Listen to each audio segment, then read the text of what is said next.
এই মুহূৰ্তত মই গোৱালপাৰা জিলা আয়ুক্তৰ কাৰ্যালয়ৰ সন্মুখত আছোঁ আৰু গোৱালপাৰা জিলা আয়ুক্তৰ কাৰ্যালয়ৰ সন্মুখতে সদৌ অসম কোচ ৰাজবংশী সন্মিলনীয়ে আজি এক প্ৰতিবাদী কাৰ্যসূচী ৰূপায়ণ কৰিছে। সহযোগী বিদ্যাজলন সঞ্জীৱে দেখুৱাব, এয়া দেখুৱাইছোঁ প্ৰতিবাদী কাৰ্যসূচীৰ আচলতে যি দৃশ্য, সেই দৃশ্য আমি দেখুৱাইছোঁ। বিশেষকৈ কোচ ৰাজবংশীসকলক জনজাতি কৰাৰ দাবী জনাইছে এই প্ৰতিবাদী কাৰ্যসূচীৰ জৰিয়তে। সমানে সমানে আন কিছু দাবী আছে। মই পোনে পোনে প্ৰতিবাদী আচলতে নেতা কৰ্মী আছে, মই কথা পাতিবলৈ যত্ন কৰিম। আজিৰ এই প্ৰতিবাদৰ জৰিয়তে কি ক'ব? আপোনালোকে দীৰ্ঘদিনৰ পৰাই প্ৰতিবাদ কৰি আছে, দাবী জনাই আছে, কিন্তু বিগত কংগ্ৰেছ চৰকাৰে আপোনালোকৰ দাবী নুশুনিলে, বিজেপি চৰকাৰৰ দিনটো একেই পৰিস্থিতি হয়। সেইকাৰণে আমি আন্দোলন কৰাৰ বাহিৰে গতি নাই।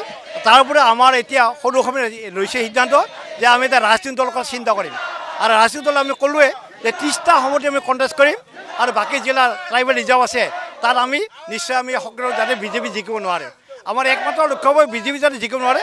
দৰকাৰ হ'লে আমি কংগ্ৰেছক ভোট দিম বা কংগ্ৰেছক সহায় কৰিম, কংগ্ৰেছ বুলি নহয় বিৰোধীক সহায় কৰিম আমি, তাতে বিজেপি যাতে জিকিব নোৱাৰে, এই আমি ৰাস্তা ল'ম। বিজেপিৰ প্ৰতি কিয় আপোনালোকে ইমান ক্ষোভ? তেওঁলোকে উচিত, আমি কংগ্ৰেছক আমি ভোট দিয়া নাছিলোঁ যোৱাবাৰ 14 চনত, একমাত্ৰ বিজেপিক আশা কৰিছিলোঁ। কিন্তু বিজেপিক কথা দিছিলে আমাক 6 মাহৰ ভিতৰত তেওঁলোকে এছ টি কৰিব, কিন্তু আজিলৈকে তেওঁলোকে নকৰিলে। কথা নাৰাখিলে, যিহেতু নাৰাখিলে আমি ইমান আশা কৰিছোঁ গতিকে তেওঁলোকৰ বিৰুদ্ধে আমি যাবলৈ প্ৰস্তুত হ'ম। কোন 3টা সমষ্টিত আপোনালোকে?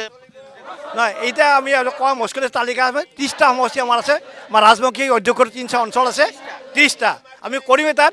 আৰু 30টা আৰু যিবিলাক আমাৰ ট্ৰাইবেল ৰিজাৰ্ভ আছে সেই ৰিজাৰ্ভত আমি সক্ৰিয় অংশগ্ৰহণ যাতে বিজেপিক আমি ভোট দি দিম। আমি তাৰ পিছত কাক দিম আমি ক'ব নোৱাৰিম, কিন্তু মই বিজেপি যাতে বিজেপিক এশাকা দিবলৈ আশা কৰি ল'ম। বাছ আমি আৰু কি ক'ম, আগৰ পৰা আমি মানে আন্দোলন কৰি আছোঁ, বহুবাৰ আমি দাবী জনাই আছোঁ। আমাক মানে এছ টি দিয়াৰ কাৰণে প্ৰতিশ্ৰুতিও দিছিল এই বিজেপি চৰকাৰখনে, কিন্তু আমাক মানে প্ৰতাৰণা কৰি আছে, বাৰম্বাৰ প্ৰতাৰণা কৰিছে।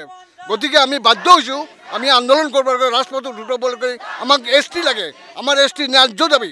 আজিলৈকে আমাক এছ টি আমাৰ মানে ৰাজনৈতিক দলৰ কথা কৈছে, ৰাজনৈতিক দল হিচাপে আমাক মানে যিহেতু আমি বিজেপি চৰকাৰ আশাবাদী আছিলোঁ যে আমাক নিশ্চয় আমাক মানে আমাৰ দাবী পূৰণ কৰিব, কিন্তু দেখিলোঁ বিজেপি চৰকাৰ আমাক ফাঁকি দিলে।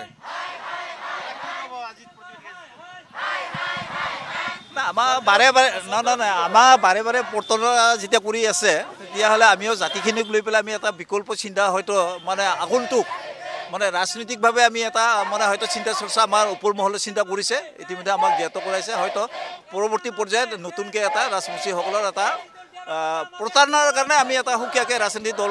আপোনালোকৰ কি থাকিব? হা, দাবী আমাৰ জনজাতিকৰণৰ আছে, আমাৰ অল অসমৰ যিমানখিনি কোচ ৰাজবংশীসকলে জনজাতিকৰণ কৰিব লাগে। আমাৰ হ'ল গুৱাহাটীৰ আমাৰ চিলাৰায় ভৱনটো আছিলে, তাত মানে উচ্ছেদ কৰি আমাক ভূমি প্ৰদান কৰিছে, তাকো কৰা নাই। আমাৰ হ'ল জনজাতি এলেকাত যিটো হ'ল আমাৰ ৰাজবংশীসকলক আমাৰ ভূমি অধিকাৰৰ পৰা বঞ্চিত, সি এটা আমাৰ মানে ডিমাণ্ড আছে যে জনজাতি শীঘ্ৰে কৰিব লাগে আৰু আমাৰ ভূমি অধিকাৰ সাব্যস্ত কৰিব লাগে। ৰূপসী বিমানবন্দৰটো হ'ল নাম সলনি কৰাৰ কথা, সেইটোও মানে স্থগিত ৰাখিব লাগে। আমাৰ এই 5 দফীয়া আমাৰ বৰ্তমান এটা মানে কাৰ্যসূচী হাতত লৈছে। তাৰমানে নিশ্চয়কৈ সঞ্জীৱে দেখুৱাইছে, এয়া কোচ ৰাজবংশীসকলক জনজাতিৰ মৰ্যাদা প্ৰদানৰ লগতে আন কেইবাটাও তেওঁলোকৰ দাবী আছে। বিশেষকৈ ৰূপসী বিমানবন্দৰৰ নাম যি আচলতে সলনিৰ কথা কৈছিলে চৰকাৰে, সেই নাম বাহাল ৰাখিব লাগে।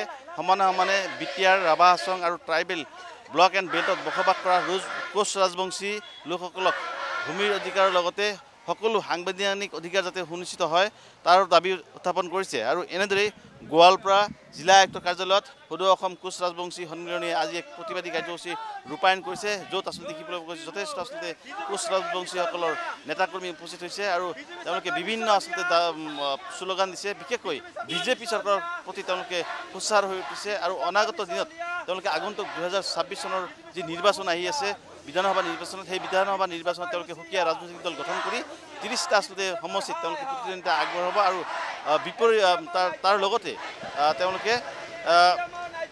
তেওঁলোকে বিজেপিৰ যি বিৰোধী দল সেই বিৰোধী দলক সমৰ্থন জনাব বুলি ইতিমধ্যে আজি হুংকাৰ দিয়া দেখিবলৈ পোৱা গ'ল।